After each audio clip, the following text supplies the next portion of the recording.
What is good? I mean, what is really good, my people? It is UK.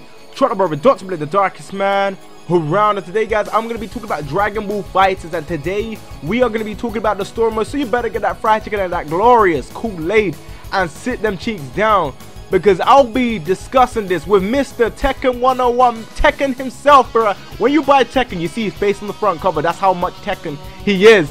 Vengeful Woolberg is on my channel today. Say hello to the people.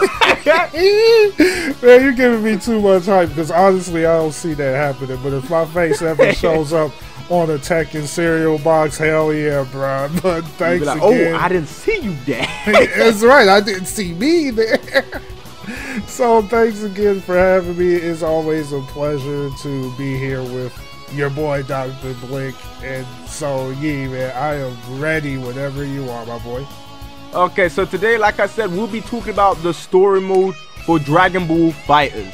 And I'm gonna let Benj take this over. So Benj, you played a lot of fighting games. You played games like Tekken, of course, the story mode Tekken. I know you played that, and I know you played the previous Guilty Gear story mode. So when it comes to the story mode for Dragon Ball FighterZ, what can the community expect? And yeah, just tell us what the community can expect when it comes to Arc System Works and their story mode, because we know that they like to have a story mode in their stuff. So yeah, take it away, man. Woo! Alright, I'm going to try to keep this as straightforward and as quick as possible. Because I don't even know where to start, especially doing something like this, starting off like this. But the first thing that I will say is, out of all of the fighting games out there, I've actually enjoyed Arc System Works story mode the most, because I felt like they did work with what they had and it was fairly effective and it was a bit engaging, especially with the comedy that came along with it. I'll leave the Tekken part out, but I will just say this about Tekken, because yo, story mode is freaking lit. Probably one of my most favorite story modes for a fighting game for quite some time. Short but lit, so that's out of the way. Okay, let's do this. With Arc System Works, the thing that I want you to keep in mind when it comes to their story mode is there is going to be a lot of text and a lot of narrative. Like, you'll have still pictures of characters, clean of course, clean pictures, and it's going to be dialogue between the characters in that particular scenario. One of the interesting things about the story mode of Guilty Gear before Exert, because Exert's story mode was completely different. I don't think they're going to go that route with this story mode. In Exert, it was basically you sitting there watching the entire story of Exert. There was no fights, there was no anything. It was like a long ass movie. But with the Guilty Gear games that came before Exert, I mean, they were exactly how I just described it. You know, still pictures, dialogue between the characters. But I feel like they may also combine elements from maybe Blaze Blue, where you can actually make choices, or depending on the actions that you take in the battle, that could change the direction of the story a little bit. It's really hard to tell what they're gonna do, because of the simple fact that, well, this is not an Arc System Works game. It is an Arc System Works game, but it's not the traditional one, if you catch my drift. We are talking about Dragon Ball, and they have resource material that they can work with. So I feel like what they might do is just go with, okay, dialogue, high-res pictures, talking, maybe have English dub. Not sure how they're going to go about it. I'm really hoping that I see English dub characters from Funimation, you know, like Sean Schemmel voicing Goku and stuff like that. I just don't know how they're going to go about it. But I think that's the route they're going to take. You'll see occasional high-resolution cutscenes too, because they do that from time to time. And you may even have like character endings in arcade mode. So, I mean, the direction that they're going to take is really hard to foresee it. But based on their reputation, I feel like we're definitely going to see high-res pictures along with dialogue. I'm just hoping that that we actually get like English dubbed from Funimation. That would be so hype, but I have no idea what type of direction they want to go with that. For all we know, we could get only the Japanese voices and get subtitles, because you've seen a lot of that. However, I noticed the change with Excerpt, because we definitely got English dubbed voices in Excerpt. So, it's in the air, but I think my prediction is pretty good. What do you think about all this, Blick? The way you described it, it really made me think of Budokai 3, but with cutscenes. Like you said, there'll be elemental cutscenes, clean pictures. Like, you know how like in Budokai 3, it'll tell the story of the park they're at, then it'll cut to little dialogue with pictures, moving text, different facial expressions on the pictures, and then you go into battle. That's what it really made me think of. But then you said elemental cutscenes, so it felt like it's Budokai 3, but an upgrade to Budokai 3. And bear in mind, Budokai 3 for me, in terms of playing through that story mode, I enjoyed it. I enjoy playing from different people's point of view. Even though Kid Buu was really annoying, I enjoy playing the Budokai 3 story mode. So if you're someone that cares about the gameplay more than the story mode, then you're gonna be fine, because it's a fighting game. Story mode isn't the main aspect. So me, when you were saying those stuff, I was like, okay, I can vibe with that. I don't mind that. I'm gonna obviously play it because it's there to be played, and I like playing story modes. But as a whole, Budokai 3 is one of my favorite story modes out there. Even though it does not have cutscenes, it still goes up there as it being my favorite. But is it kind of like Budokai 3, or am I just like kind of like chatting the BS? Oh my gosh, I don't even know where to begin. I feel like in some way it is, in some way it isn't, because it's not like in Budokai 3 where you pick a character and you fly all over the map and stuff like that. Because it kind of like depends on what direction Arc System Works wants to go. Because see, in Blaze Blue, for the story mode, you have the option to choose a character. And then what happens after that, you're going to play through the story of that character. Guilty Gear, I'm thinking about Guilty Gear 2. They did the exact same thing. I feel like the thing is, they will most definitely, you're definitely going to choose a character, but as far as flying around, that's probably not going to happen. If anything, I feel like there could be parts where either you make a choice and that shifts the direction of the story, and depending on the interaction, that can turn things around.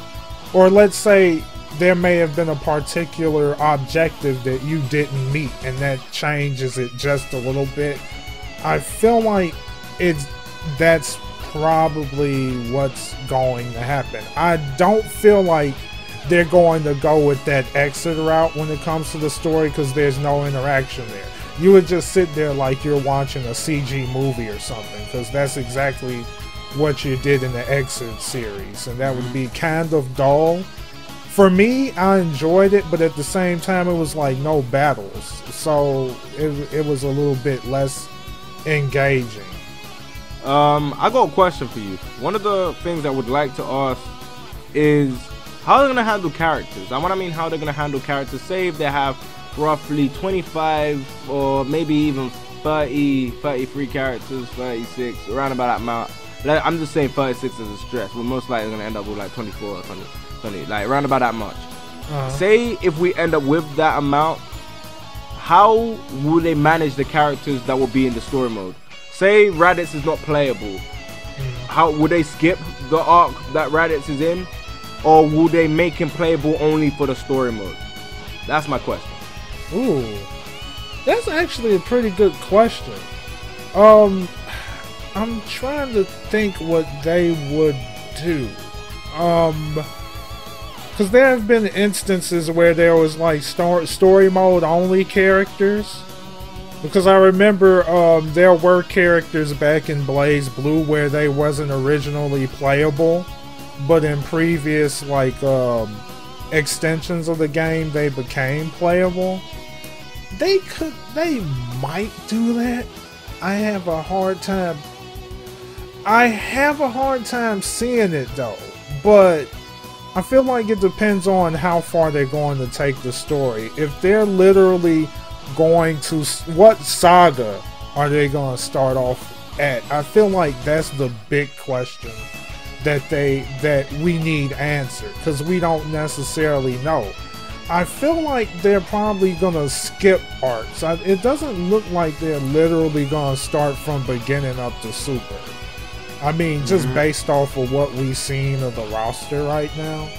At least that's my thoughts as of right now. Yeah, I totally agree with that. Like, I actually totally agree with everything you're saying. Like, one of the main reasons why I asked that question is purely because someone commented down in my video saying, okay, if someone like BROTHA is not playable, how are they going to do this arc? How are they going to do this arc? Like, one of the main things that people would be wondering, if it's 25 plus characters, how are they going to do the arcs?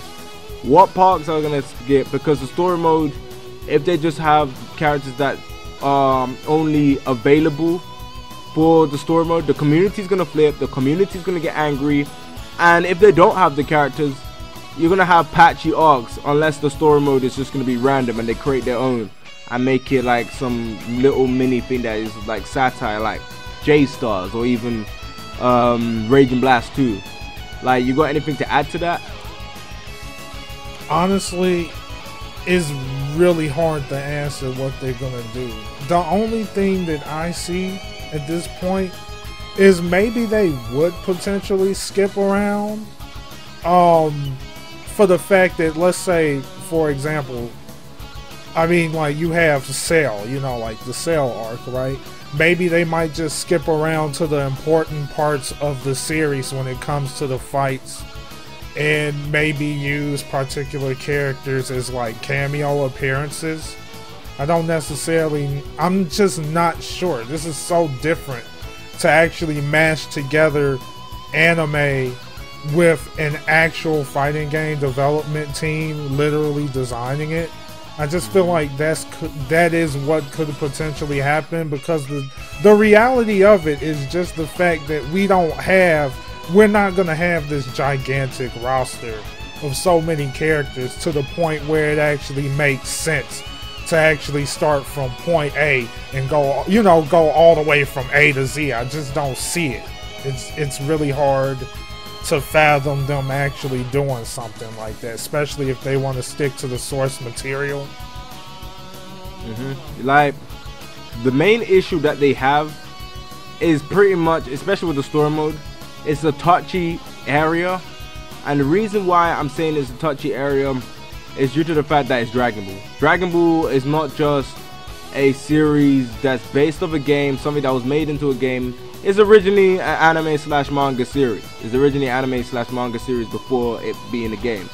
So the fact that it's that big and it has that much lore and that much characters and that much impact on the community as a whole, it's kind of a touchy area for people like Art System Works to deal with, because with their games they have more control, because they created the lore, they made it the way it is, they did it like that. It's their series. Like, with this, is Dragon Ball. They didn't make it the way it is. Art System Works made Guilty Gear the way it wanted it to be and the way it suited them in order to make the game like work. Like, for example, like the story mode for Art System Works could be anything that they want it to be, and they can utilize it using the few characters that they have.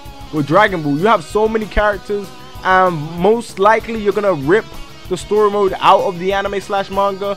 So you're in a route that you literally have to either include them or pull them out in a BS way. It's one of those things that either way the community is going to be upset.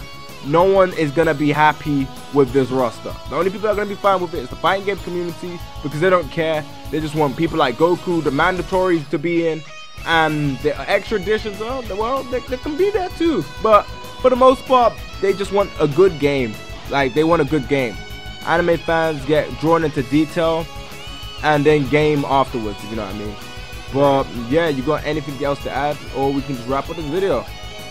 just one quick thing. Like what you just mentioned, this is going to be such an interesting thing to pay attention to, because like right now, I feel like when it comes to this game, the community is kind of divided, like completely. At least mainly for the anime side, because they're so serious about Dragon Ball, because they're diehard fans of it, and they would love to see a lot of things be incorporated into this game. But due to the nature of Arc System Works, there's not necessarily a guarantee that everything is going to be there. But one thing that I would like to say real quick, because I saw Maximilian's video discussing what could potentially happen with this game when it comes to offline features, is just the fact that Maximilian mentioned that there's going to be a plethora of offline modes available to the casual crowd.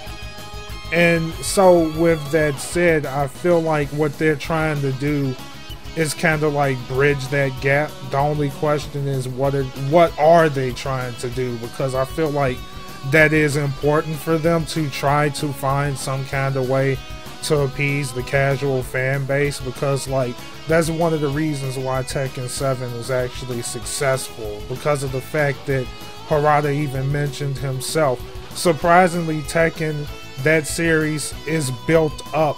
It was built and it's surviving because of the fact that they appealed to the casual gamers, because it was like the community is made up of 70% casual people, where you have the 30% actually being more dedicated players. And that's one of the issues with other fighting games as of right now, where they focus more on the hardcore players and they want to appease them, that they kind of like push the casual people aside. And like Street Fighter 5 is like a perfect example of that. Yeah, I totally agree. And guys, this is pretty much the video. Me and Venge discussing the story mode. I want to know what you guys think. How would you like the story mode to be for Dragon Ball FighterZ? Leave that down in the comment section below, because I want to know what you guys think. And also, make sure you check out Mr. Tekken, because he does Tekken and Tekken and Tekken and Tekken and Tekken. But yeah, let me just wrap up this video. Oh, Venge, you got anything else to add for like closing stuff, or that's it? Oh yeah, sure, real fast. Yo, if you guys are unfamiliar with my boy Dr. Blick here and you want to know what he's all about doing random skits that are pretty damn funny. You may even see a random cameo from me. Then on top of that, if you enjoy like anime discussions, especially One Piece discussions from time to time, then you got to hit this man up. He's a very awesome dude to listen to, and I highly recommend his channel. Hey, thanks a lot, man. But anyways, let me just wrap up this video. So please comment and subscribe. I know I say this all the time, but at the end of the day, I'm just saying, please leave a like, rate, and enjoy this video. And yeah, this UK Chocolate Brother will catch you in the next one. Bye guys. Peace.